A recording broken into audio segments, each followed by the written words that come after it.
Welcome to Jewish Boy Calls His Mother. I'm your host, Sadia. This is Mother Ima, and let's get started. So, Ima, how was it yesterday? How was everything at Simchat Torah in Crown Well, Heights? it was amazing. It was like you think Mashiach had already come, and the base of Mikdash was down the street. It was Jews from all over the world. Um, Things got underway around, I would say, around 8, 9 o'clock. So that's when the music started playing, the band started playing, and they there was, like, all sorts of concession stands with artwork and um, popcorn and cotton candy and soda, and it was just nice, like having all that music playing and seeing so many people from all the way around the world. And it's amazing the people I ran into. I ran into the cousin of a family that I'm giving piano lessons to in Oh, Florida. wow. I ran into a couple of teachers that are from the school where I work, and I ran into some old friends that I hadn't seen in years. Yeah, I like Crown Heights. I like the Mashiach energy they bring, especially to like gatherings like Sukkot, and it's funny because you know it's just it's so wild when you're there.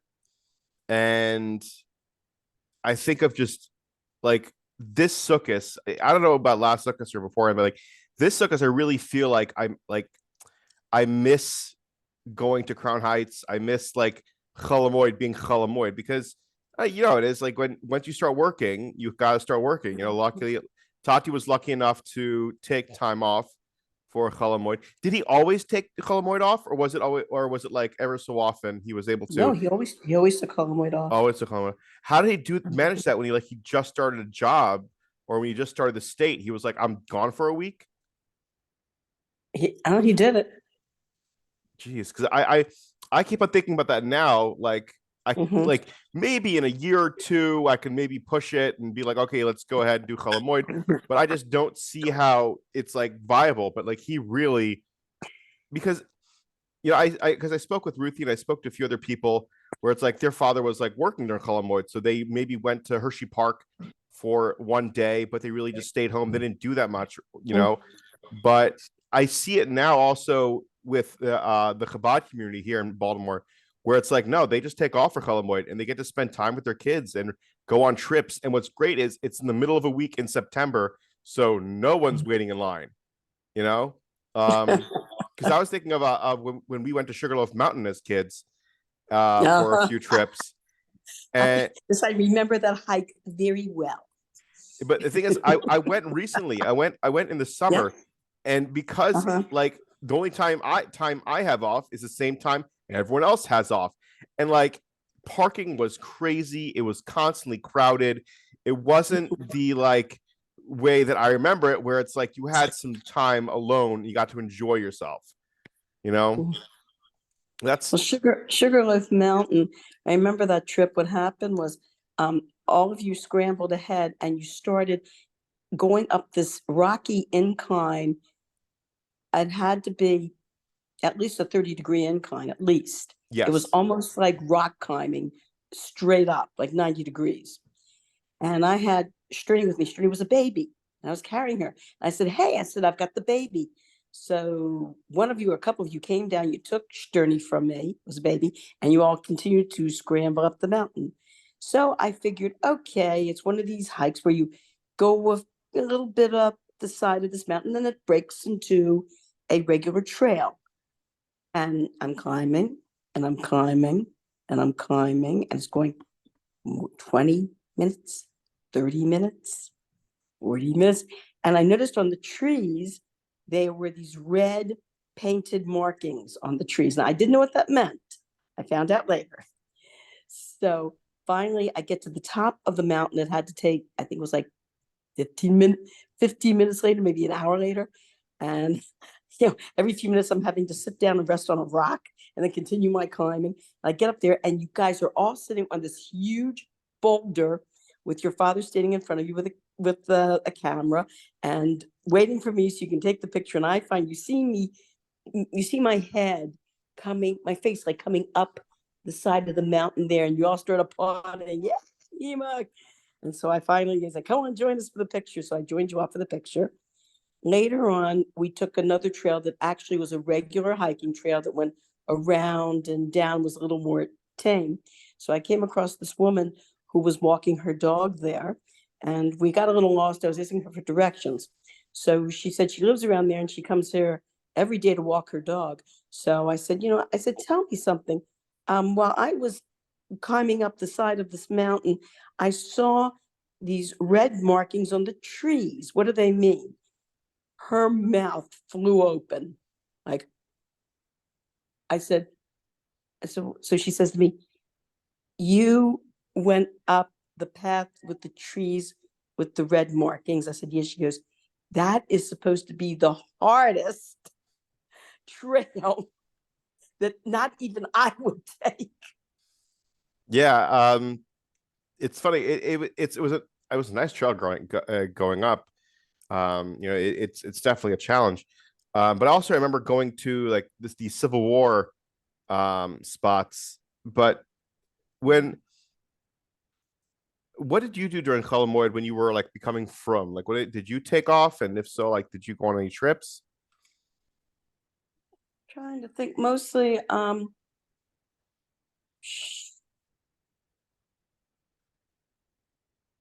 Sukkot, I would usually want to go back to Baltimore and visit my family.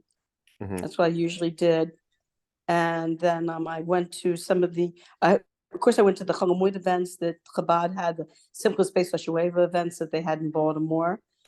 I don't think Crown Heights did not have a big bash then. Really? That came much later. Like, what year would you say? I got to think back. I think there were probably others that remember better than I do. I think they started it. I'm trying to think, like fairly recently.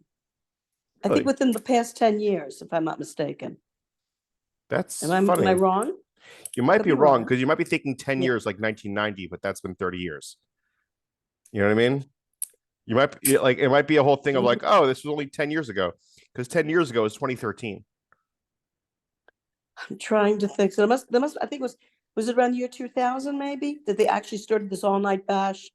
I know they Uh, go to 6 o'clock in the morning. they Was it before probably that? always have done it. It just was never vocalized. And I think because of the internet being more popularized, it got more, Mhm. spotlight on it, if you know what I mean.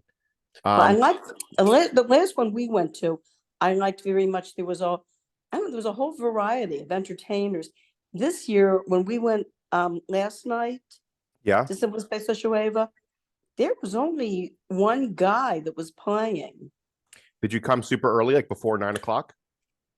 We came at 9 o'clock. We were at 9 o'clock. Yeah, So you right. came just at the beginning. That's probably why it was So boring. later on, Yeah, later you on, but I come in at 12 uh-huh, o'clock midnight, mhm, it's definitely bumping. uh-huh. I went to some space back in the day, only one or two times. I didn't go that much because, I was always wanting to spend time with the family. I always felt that was the most important thing, was to Mhm, spend time with the family. So I never did this idea of like, oh, I'm gonna do my own thing. I'm just gonna go run off to Crown Heights with my friends. Like mhm. I never did that. I always felt the family was important and being with the family was important. Um, Looking back and seeing nowadays, I think, I don't know, just spend time with your friends. Who cares? Like, it doesn't matter. Um, but yeah, at the time I was very specific on making sure I spent time with the family. So I never really went off. Maybe probably in my early 20s. So when maybe when I came back from Israel, or even like between those years, I went to Crown Heights maybe once or twice. Well, do you remember when this whole Simple Space Shueva started in Crown Heights? Do you I remember? think Was that honestly, when? Oh, wait a second. Etty, I think was that when Etty was in high school? Ema, you're talking about the Oh, 90s. You're talking about the yeah, 90s. We're back to what I said before, is that yeah. you're thinking 10 years ago, but it was like 30, 40 years ago. You're right. That Yeah. was 30, 40. So they probably always had it. But when you were in Crown Hmm. Heights, when you were in the 70s, it was, New York in the 70s. So it was a little different temperament. And that's why Hmm. people weren't so keen on staying out late at night. You know what I mean? Right. Right. Um, But I remember Simple Stowe. You know the story about Simple Stowe with before your father and I actually started dating when we were the first year that I came back from Crown Heights. I don't But yeah, remember this, but I'll let you know the vo- if I do. the vodka story. No, I don't remember this. Okay, here's what happened. They Chabad sent out flyers. They wanted to have this big Simchat Torah celebration. This is when the show was on Trainer Avenue across the street from the JCC. Okay. And so they sent out these flyers. So all these people came, and they were standing. They were at the they were all hanging around the JCC parking lot. People. We had like a lot of non-religious Jews from all different areas of Baltimore came in to see this. They got the flyers, and nothing was happening, and no one was doing anything to get the ball rolling, to get the evening Yeah. started. So I see this whole crowd across the street there, and I have an idea. And I grab a sheet cake, a big sheet cake that was on the table in the shul. And as I'm running out with it, I hear, I think it was Five Gets yell, Zalka, come back with that sheet cake.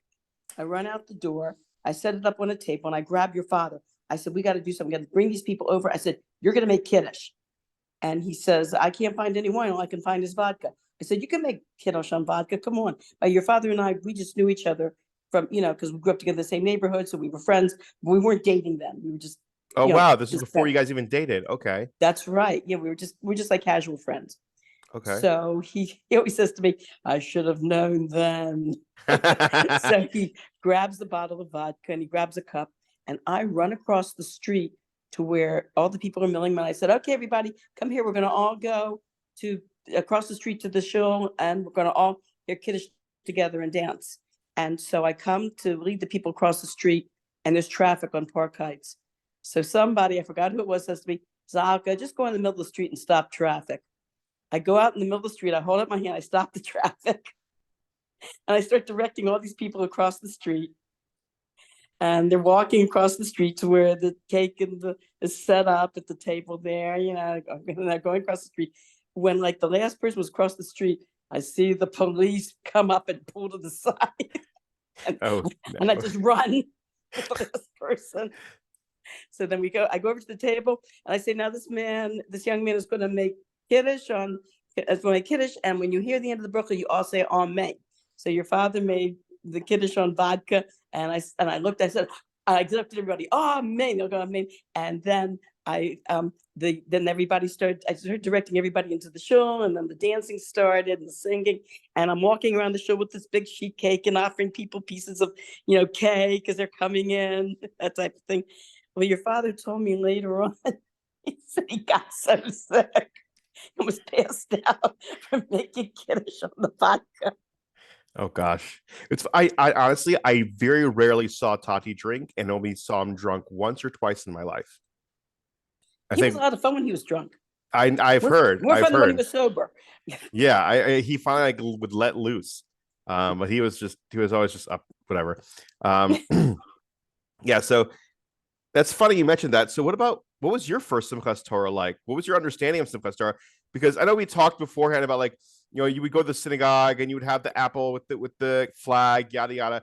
But now this is like when I would say you're 23, 24, becoming from in 73. So like you're getting a Lubavitch old school experience of Simchat Torah. Like, what was that like? It was really nice. It was very like the dancing and the singing. I understand from other groups, from other people from other groups, that other groups are not as Leibnizik as Chabad. No, they don't. They're not. They're very big on not drinking. Actually, they're more reserved. And there's one rabbi last year that was very upset hearing people were drinking on Simchat Torah. He was very upset doing this whole massive speech. I think I talked about it in a podcast last year. But like he was very upset, and I was just shocked because I was like, "What? What are you talking about?" Then I realized I started speaking to other people that weren't Lubavitch, and they're like, "Yeah, you're not supposed to drink on Simchat Torah. You're not supposed to drink at all." Blah blah blah. I'm like, oof. But the whole thing. Well, they do that. The men do the somersaults. That's interesting. The men to watch the men do the somersaults. Yeah. And the whole idea of the somersaults, is by the men picking up it's like your legs going over your head. In other words, we're enjoying the Torah. This is total. Simple Torah is supposed to be total emotion over intellect. like Yeah, but heart over mind. That's Hasidic philosophy in the first place. Yeah. It's why the Hasidic philosophy was so much different than the standard Litvish, yeshivish mentality of the time, because there was an elitism regarding, being the best in Gemara and Halacha, and that a lot of people that were Pashto Yidden who couldn't comprehend or weren't able to comprehend so many aspects, that they were finally told that it's all right, they're Jewish enough, and they were told they're Jewish enough with just their own emotions caring for Judaism. Like those all those stories you would hear about these like simple Jews, or the Jews that were taken into the Russian army when they were younger, and they go into the Mhm. synagogue and they just all they knew was Aleph Beis because they were so deprived of Judaism, and that Aleph Beis was like so amazing, and that it helped like the Yidden of the town. Mhm. That's what's so Yes. important. I because in my mind, my energy was more like, I remember as a kid, Simchat Torah. I always loved Simchat Torah. It's one of my favorite Yom Tovim. I remember like a couple years when I was in high school. No, not high school. I would say like late high school, early 20s. There were some times where the it got a little out of hand, or there was a lot of like non-Lubavitch people trying to go into our shul just to drink, because in Mhm. Lubavitch we drink, I but remember that. that's not the point of Simchas Mhm. Torah. But like drinking helps us enjoy Simchas Torah. But a lot of non-Lubavitchers don't get that, and they're like, "Oh, you Mhm. Lubavitchers drink," and then they just drink, drink, drink, drink, drink, and we're like, "Whoa, whoa, pace yourself." First off, second off, be careful with why you're drinking and how you could elevate yourself through the drinking. Like it's a whole emotional Hasidic like process when you're drinking alcohol in Lubavitch, and like people don't get that. They think it's just, oh, I'm just trying to get drunk. Like, no, that's not what you're doing. But they had that issue, and they banned alcohol for a while, where they just didn't give it out, or like you had to Mhm. know somebody, and that kind of upset me at the time, because I felt that it was getting more lame, to put it into teenage words. So I brought a bottle of vodka and I gave out l'chaims. Um, Mhm. but I mean, I don't know. It comes in waves, where like sometimes it's crazy, sometimes it's lame, sometimes it's not. Like it comes and goes, and that's fine. Um, you know, that's just and that's why I was curious enough, because like I wanted to see, maybe did you compare it to college experience with alcohol, or did you experience it with like, like, oh, this is new, or was it like, what exactly? Like I'm trying to capture the first moments of you entering Base Lubavitch, or entering 770 with people offering alcohol, and you're in a synagogue and you're like, wait a second, what's going on here? Like, did you have anything like that, or was it just? No, I was I didn't even alcohol in my family was treated very casually. Mhm. There was a big deal wasn't made of it. You want to take a sip of vodka? Go ahead. Your funeral. And I remember when I was 13, um, it was my we I didn't realize that girls were actually bas mitzvah to 12. I attended a synagogue where I guess we were trying to make the boys and girls kind of equal. So a girl was the bas mitzvah ceremony was done when we were actually 13 in seventh grade. And so I was having my mother had a nice bas mitzvah party for me with an open house with family and friends and cousins. And so I figured, hey, I'm 13, and I should try some alcohol, and so I decided to take a shot of vodka, you know, and I took a taste of it and went, mercy, ew. Did, And so it was. I didn't think anything about. I knew that Jews drank, and that was there was not that. Actually, my parents weren't big drinkers. I mean, my father occasionally would have a glass of wine. Whenever we had like a family simcha, my my parents would buy whiskey and vodka and have it out for the adults, whoever to take, and it was just it was just kind of there, and so I didn't really think anything of it. I mean, I think I like that approach, because I saw a lot of families that would make a big deal about it in a way where it's like, don't touch it, it's gonna be terrible, blah blah blah. And I always saw that with my as a teenager, with my friends, like just Mhm. going downhill. You either had people that just would, you know, not make sure that they don't ever touch alcohol because it's you're not, and others would want to because they were told not to. And There's also something too. There's an idea that people need to develop a certain level of alcohol tolerance. So if you say, "Oh no, alcohol, not a drop of it until you're 21," you're not going to have any alcohol tolerance. That's where you get these stories about some of these kids never on campuses that came from these very strict Christian backgrounds where they were told never to touch any alcohol, and they get to college and they totally drink themselves to toxicity, and there've been some tragic, really, really tragic, sad stories like that. You kids, my attitude towards you and alcohol would probably get me arrested. Um, when you kids would ask me, "Hey, can I have a sip?" I would say, "Sure, go ahead, but don't overdo it." And you always have the same reaction. You would take a sip and go, "What's the big deal? This is tastes horrible." But did you have like a favorite drink in college? That's a good question. Favorite drink, favorite drink, favorite drink. I always like sweet wine. Sweet wine was your go-to, like a nice like Yeah, yeah. Well, there semi was sweet or what sweet? sweet. Actually, when I was in college, there was this was a period of time where they came out with all these real dirt cheap wines. I didn't know from kosher wines, by the way. All I knew from kosher Yeah. wine in those days, the only kosher wine you had was the Mug Manischewitz. and David, or Manischewitz Heavy Sacramental, which tasted like Yeah, it's like syrup. tastes like syrup. Yeah, they got like syrup. It was horrible. And the nicer wines came out, as you would say, 1980s, when you had the Jeunesse and the Baron Herzog and all these wonderful wines that came out. I think it was more like the it had to be like the the late 70s, early 80s that came out finally with this. But so Aunt Judy especially, we became fans of these real cheap. When you talk about cheap, you're talking about as cheap as soda pop. Oh wow. Did you not? That's how cheap these wines were, and they had a slight alcohol content, but it wasn't that much. And they became very popular at the time. So I guess because I was gonna add to what you were talking about previously when it came to binge drinking, because there was a few articles I read when I was a teenager that in Europe they don't have binge drinking because the legal age to drink is 18. Mm-hmm. And people usually start drinking it by 16, and like they get exposed to at such an early stage. Like I think in France it's like you're allowed to, like as long as your parents give you the alcohol, it's okay, something like that. France, I don't know. yeah, I don't know France has exactly, but always something like been that long. France has always been like very, very lenient towards alcohol among their youth.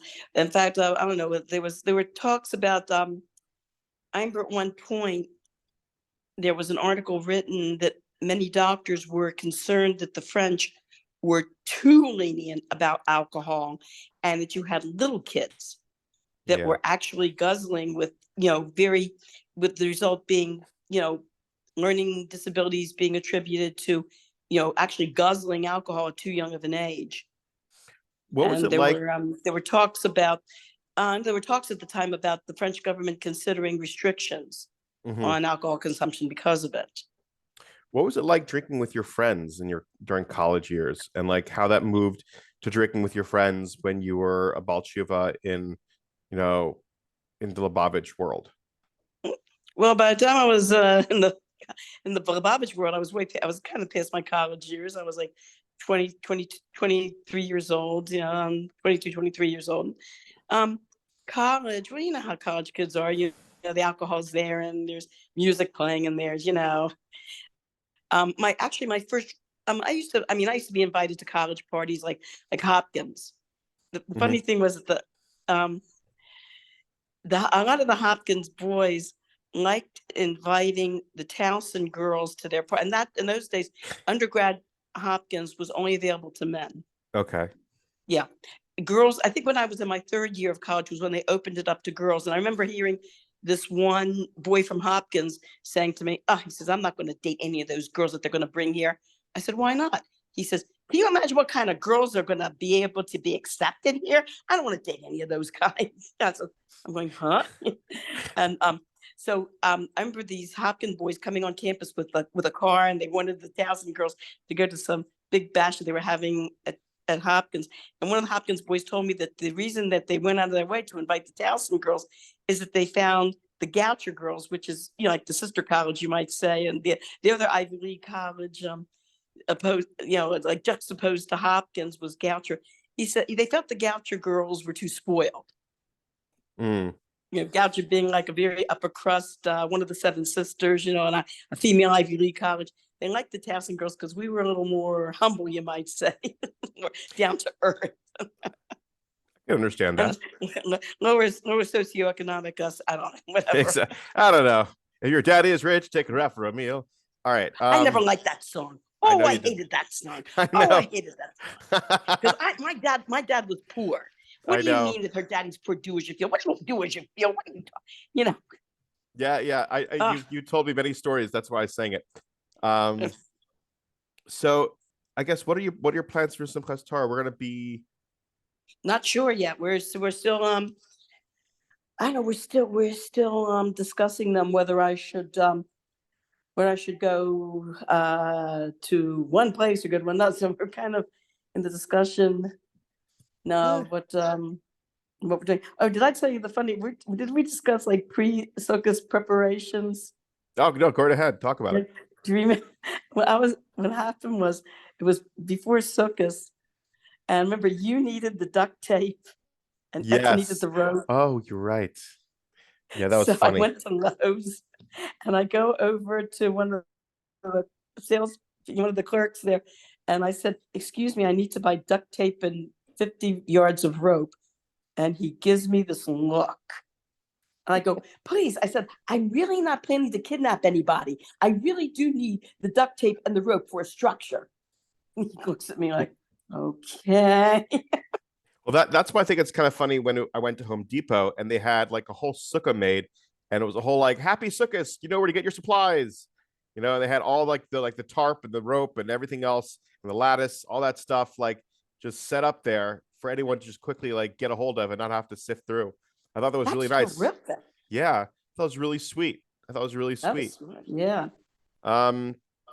I remember a couple times in the past where we needed something from the sukkah and me driving crazy, like Arab sukkahs over to Home Depot. And I come in there and oh my God, you see all these from Yidden and Home Depot, like running around with boards and whatever they need, all sorts of construction stuff. Yeah, I love it. On Simchat Torah is the official time. Not Simchat Torah. On Sukkot, Erev Sukkot is like the time where every Jew becomes a carpenter, and they start figuring things out.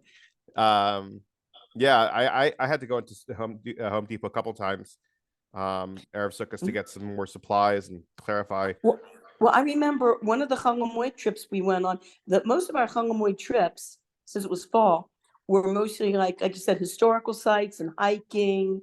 And your father being an employee of the Maryland State Highways Association, it was his job to know every highway and byway and side road, you name it, he knew it. So he knew how to get to like all these, and I remember there was one year, so we had a picnic in the woods with our van. And the way that we built the sukkah for you boys was we opened up the back doors of our van. It was two, basically it was one of these doors, but it was two doors together, and you open them up. You can open them up. So we opened up the two back doors. We got tree branches. We laid them across the two back doors that were open, and they were just sukkah. Yeah, I was actually talking about that to someone today, but I was also thinking of I was walking around Baltimore, and then I saw a lot of sukkahs that were being held together with a lot of string, like these wooden panel sukkahs being held together with some string.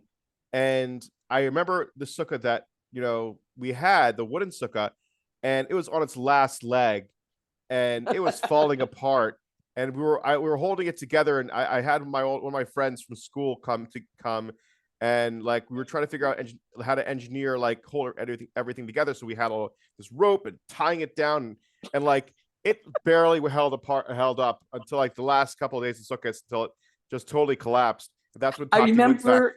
sometimes when a heavy wind would come through, Sukkot David Hanofelas. Yep. Things is collapsing.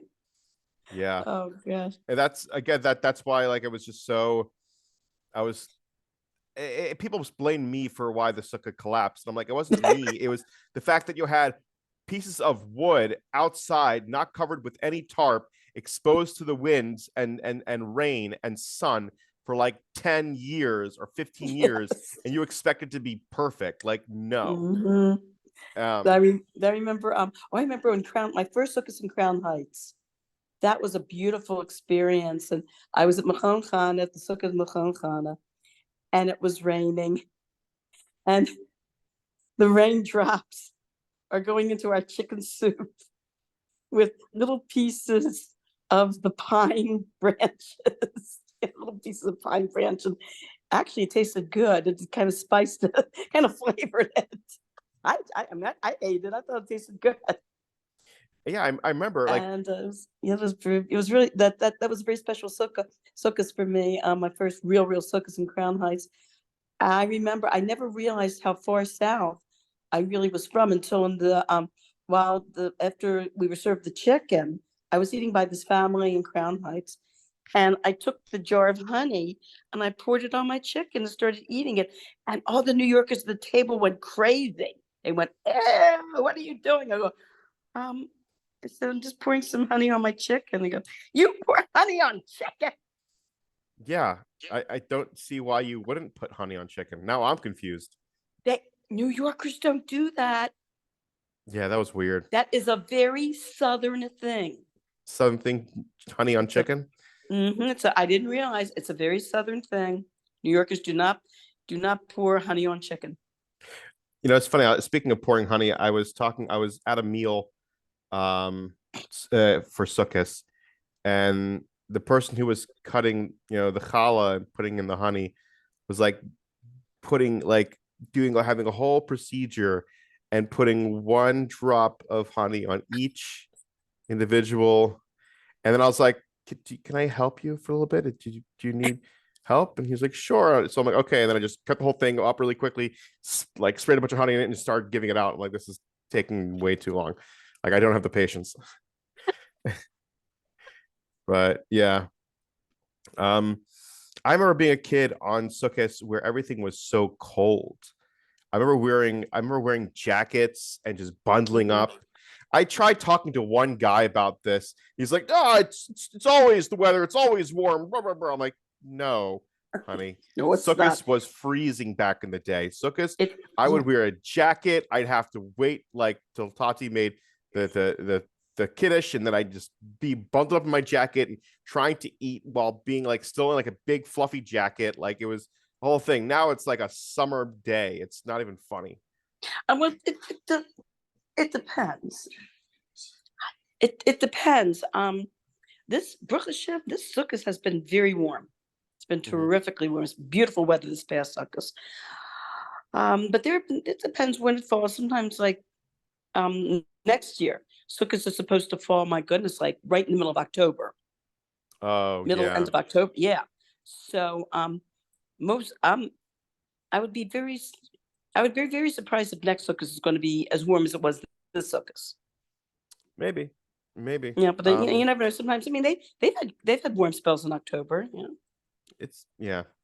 I was talking, but the interesting when you talk to people, say from like Minnesota, like the northern states or Canada, oh my gosh, they tell you stories about sitting in their sukkah with snow coming down. Oof. Oh wow. Emo, I have a question. Do you remember Zadie getting a esrog or a lulav? No, It was just the you never. rabbi in charge. It was um I don't what the Frum families in Baltimore were doing, whether they bought lulav and esrog, I don't know. I remember though the Hebrew teacher showing us the lulav and the esrog and explaining what it was all about. And I remember going to shul and the junior congregation, the children's congregation, and the rabbi in charge bringing up one of the boys and having the boy demonstrate for all of us how to shape the lulav and how to shape the lulav and the esrog. So it was like we saw it, but was mostly, we thought in our minds it's only for rabbis or for from people. We didn't know that it was something that all Jews could do. Did you have like a moment when you first started buying your own esrog and lulav? Like, how did that make you feel? Well, that's a good question. I was happy. I don't I don't know if I even thought anything about it. I just thought, okay, this is what I'm supposed to do, and this is what I'm going to do. And Okay. it was I tell you though, it was nice. When you become from, it's nice to be able to celebrate the holidays the way they're supposed to be celebrated. And you feel more, as a non-religious Jew, like going to Beth Tefillah, seeing these things being done, being shown these things, you feel like an outsider looking in. And when you become from and you start actually doing these things, you feel like now you're really part of the community. You feel like you're where you're supposed to be, and you're doing what you're supposed to be doing. It's a feeling. It's a very calming feeling that this is where this is my place. This is where I'm supposed to be. I told somebody after I became from. They asked me why I became from. I said, before I became from, it was always, yes, I'm Jewish, but yes, I'm Jewish, but yes, I'm Jewish, but I said, I told them I became tired of the buts. Yeah. I said it was nice to say, yes, I'm Jewish. And that's it, to actually be where you're supposed to be. Actually, I think that's what I felt. I felt like finally I'm where I'm supposed to be. Hmm. Yeah. That's I think that's where, like, for me now, like I'm happy that I'm from, and I'm happy that I found my place in Yiddishkeit and from kite, because when you're a teenager in the from world, it gets kind of difficult because you either have the super from people who know what they're doing, or they just force themselves to like it, and you can tell. And then you have the people that want to rebel and hate everything and are just constant cynics, which like is very obnoxious and rude and inconsiderate. And I was just trying to find a way where I could enjoy my Judaism, enjoy my spirituality and Yiddishkeit without being either of those. Like, I don't want to force Judaism on myself. I want to enjoy it, but I don't want to be a cynic of it and being like, oh, these rabbis, da, da, da. Like, I don't want to have that mindset. And I think that's kind of was something that, like, thank God, I feel like now I'm getting to a place now where I really see the fruits of my labor of not being in that mindset, where I love Sukkot. I love every day of it. I even accidentally sent a message at work saying goodbye, have a good weekend, and it was a Tuesday, and they're like, weekend. I'm like, oh, I misspoke. I'm sorry, because I'm feeling like Sukkot, like it's Sukkot now. I feel the Yom Tov, Mm-hmm. you know. Mm-hmm. And I think that's what's so important, is being able to feel what you're doing, and it's just kind of sad when people don't, you I was know. talking to a woman Oh, by the way, you who have 1 minute left. well, she was a Gioris, and she was having some very, very heavy challenges.